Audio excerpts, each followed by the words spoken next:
Gracias, señor presidente. Un saludo a todos mis colegas, a las personas que nos siguen en esta transmisión. Voy a presentar brevemente, porque mi colega, el doctor Álvaro Hernán, ha hecho ya un trabajo significativo del detalle, así que me voy a concentrar solo en algunos de los elementos que creo que es importante, digamos, mencionar como parte del diagnóstico que nos lleva a presentar este proyecto. Lo primero es señalar algo que es fundamental y que está en el corazón de por qué creo que este es un proyecto único. Este es el primer proyecto de implementación del Acuerdo de Paz que el gobierno Duque radica como un proyecto de autoría del gobierno. Y es un proyecto que nos invita a pensar en qué significa la construcción de paz en términos de construir sobre lo construido.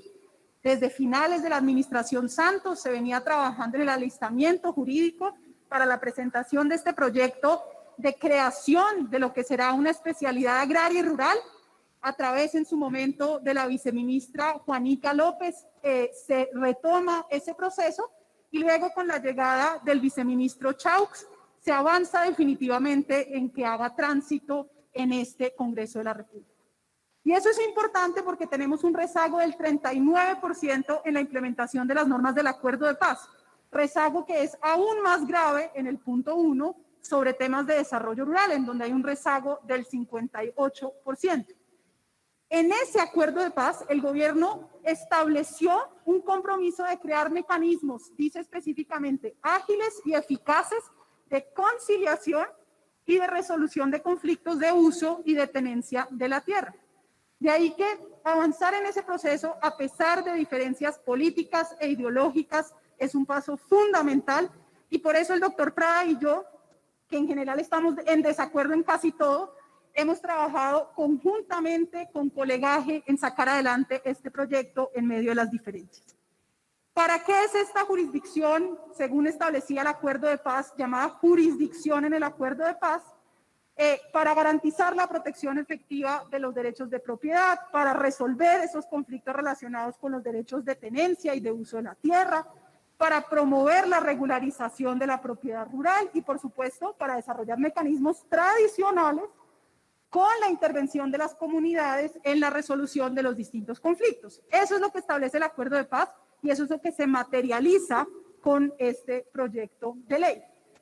¿Dónde está un poco el diagnóstico de por qué era necesario? Pues justamente porque esa brecha urbano-rural que existe en todos los otros temas de pobreza, de acceso a salud, de vías y de infraestructura, de educación, pues se materializa de manera concreta en términos de acceso a la justicia. Según la encuesta del DNP de 2016, en necesidades jurídicas insatisfechas, si bien en las zonas urbanas se declaran más necesidades jurídicas, en las zonas rurales hay más necesidades jurídicas insatisfechas. Como ya lo explicaba el doctor Prada, hemos tenido más de 7 intentos fallidos desde el 57 que no nos han, digamos, permitido responder a esa conflictividad sobre la tierra y sobre esa indeterminación catastral que ha estado además en el centro de la existencia del conflicto armado. Esa brecha se ve de manera mucho más clara si uno hace una comparación entre el país y esos 170 municipios PEDET más afectados por la guerra y por la pobreza. Mientras que a nivel nacional tenemos un promedio de 100 jueces por cada 100.000 habitantes, cuando la OCDE dice que deberíamos tener más o menos 65 según el promedio OCDE, cuando a nivel nacional tenemos 11 jueces por cada 100.000 habitantes, en contraste con ese promedio OCDE, pues en estos municipios tenemos tan solo 6 jueces por cada 100.000 habitantes. El 81.2% de los municipios PEDET no cuenta con centros de conciliación, el 72% de estos municipios no tiene casas de justicia. Recientemente se publicaba en La Silla Vacía un estudio que muestra cómo hay una coincidencia clarísima entre presencia de cultivos de uso ilícito, homicidios de líderes, en particular de líderes de sustitución de tierras, y ausencia de capacidad de administración de justicia. Es decir, ahí hay un componente fundamental. ¿Para qué es entonces esta jurisdicción que, insisto, se crea como una especialidad a través de este proyecto de ley? Tiene competencia para resolver demandas de pertenencia, posesorias, de saneamiento, de deslinde y amojonamiento, de división, de servidumbres. Son todos los temas relacionados con la conflictividad por la propiedad y el uso de la tierra.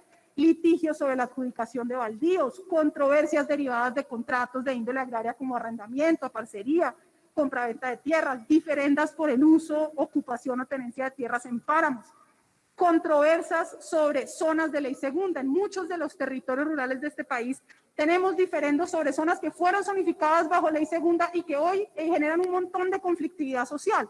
Poder resolver esos procesos hace parte de lo que está en juego en esta ley.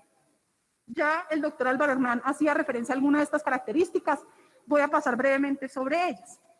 El acuerdo de paz, como les he insistido, hablaba de la jurisdicción agraria. Implementarlo como jurisdicción suponía un cambio constitucional y una inversión de recursos mucho más grande.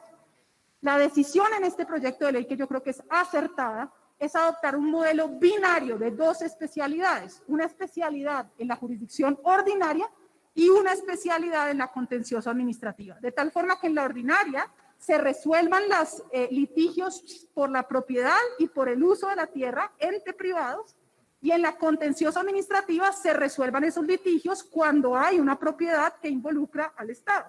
Eso permite un enfoque agrario, un enfoque rural, con una capacitación especial, con un conocimiento especial de estos casos, pero sin la creación de una nueva jurisdicción que habría hecho mucho más difícil y muchísimo más costosa en términos burocráticos la implementación. Es un modelo de justicia permanente, que creo que es también un avance significativo de cómo se puede construir sobre lo que está en el acuerdo de manera positiva. El acuerdo tenía un enfoque mucho más transitorio en este tipo de jurisdicción. La idea es que esto sea permanente, que se mantengan jueces agrarios y rurales en el territorio. Aquí creo que hay un avance significativo, es un modelo de administración de justicia distinto, mucho más ligero, con un conciliador adscrito. Se complementa además con un enfoque fuerte de mecanismos alternativos de solución de conflictos. Yo creo que ahí hay un avance. Incluye la figura de un facilitador para tratar justamente de resolver con un enfoque propio de esa zona rural y, digamos, atendiendo las particularidades del territorio, la posibilidad de resolver antes esa conflictividad. Y finalmente, incluye medidas concretas para resolver esas barreras de acceso a la justicia. Antes de terminar, quisiera referirme a la ponencia que está en discusión, que es la minoritaria, la alternativa del representante Lozada, que aprovecho para decir, ha sido un colega con el que hemos trabajado de manera respetuosa en medio de esta pequeña diferencia que tenemos. Nos une un profundo acuerdo por la defensa de la implementación del acuerdo de paz y por garantizar que avancemos en esta especialidad agraria y rural. ¿Por qué no creemos que la ponencia alternativa sea razonable y por qué invito a mis colegas a negar la ponencia del doctor Lozada y a aprobar la ponencia mayoritaria? Hicimos una audiencia pública y un taller con expertos, tanto en temas agrarios como en temas ambientales. Y si bien hubo distintas posiciones que fueron expresadas, hay para mí 6 argumentos fundamentales que nos llevan a señalar que sería un grave error incluir en este proyecto la competencia ambiental. Parto de una claridad para todos, y es que el artículo 33, que establece la competencia, señala ya un componente de competencia ambiental, cuando dice que sí podrá haber diferendos ambientales resueltos, siempre que impacten de manera directa los temas agrarios y que su definición sea necesaria para resolver el diferendo en materia agraria y rural. Cierro comillas. Es decir, en tanto haya conexidad entre el tema ambiental y el tema agrario y rural, es posible resolverlo, pero no los temas ambientales excluidos de su relación con lo rural o con lo agrario. Primera diferencia, no es por un tema simplemente de vejez en el derecho, es que llevamos más de 30 años tratando de consolidar una especialidad agraria y rural que tiene hoy acciones concretas, acciones posesorias, que tiene procedimientos frente a la tenencia, frente a la adjudicación de baldíos. Esa trayectoria de cuál es el diagnóstico de esa litigiosidad y de cuáles son las acciones, porque es un derecho mucho más maduro, es muy distinto de un proceso ambiental que aún no tiene reglas claras, que se litiga en sede constitucional, que está en proceso de construcción y que es deseable que siga y continúe en proceso de construcción lo antes posible, pero que sin duda tiene avances muy distintos entre los dos tipos de derecho. Es muy difícil aún hoy establecer cuál es la competencia ambiental, es decir, poder circunscribir a qué nos estamos refiriendo cuando hablamos de lo ambiental. Por supuesto que, digamos, de alguna manera todo tiene implicaciones ambientales, pero circunscribir eso hoy a una competencia dentro de una especialidad tiene inmensas dificultades. Esta es para mí la más importante, que es la tercera. Riesgo de colapso de la especialidad agraria y rural. Apenas la vamos a crear y si le metemos desde ya todos los diferendos ambientales, los riesgos de que no pueda encargarse de toda la conflictividad sobre la propiedad y sobre el uso de la tierra son dramáticos. Y entonces nos quedaríamos sin el pan y sin el queso. Por querer avanzar más en temas ambientales, podemos terminar sin la posibilidad de discutir los temas rurales y de propiedad. Cuarto, y también me preocupa muchísimo, disputas ambientales hay muchas en zonas urbanas y la posibilidad de que creemos una especialidad que termine dedicada a los cerros orientales de Bogotá, a la Van der Hamen, a la descontaminación del río Bogotá, son altísimos, quitándole la capacidad que debería tener de concentración en lo rural. Hay un riesgo grande de que se nos urbanice esta especialidad si nos vamos por ampliar la competencia ambiental. Afectaría la priorización territorial, porque entonces se abriría toda suerte de lugares donde hay conflictividad ambiental, no solamente aquella específicamente concentrada en municipios más afectados por la guerra y por la pobreza.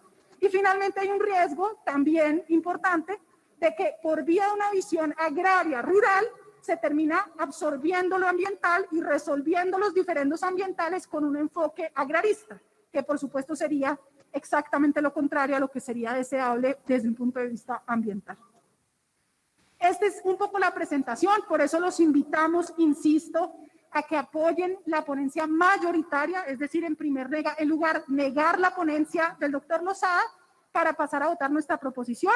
Simplemente, presidente, quiero anticipar que hemos tenido conversaciones muy fructíferas de una serie de proposiciones que encontramos muy acertadas, proposiciones del representante Salazar sobre la igualdad de partes, sobre costas procesales, del representante Modesto sobre atender a que no haya prácticas dilatorias, de la bancada de FARC sobre que haya un enfoque territorial, del representante Méndez sobre la importancia de proteger recursos hídricos, de la representante Tina Soto sobre la realidad social y económica de cada región que tiene que ser tenida en cuenta, del representante John Arley sobre los mecanismos alternativos de resolución de conflictos de las comunidades étnicas, de la representante Robledo sobre la pedagogía que debe hacerse de este tipo de procesos, del representante Buenaventura sobre garantizar que los jueces a solicitud de parte de oficio puedan garantizar que haya información del predio que se solicita al IGAC.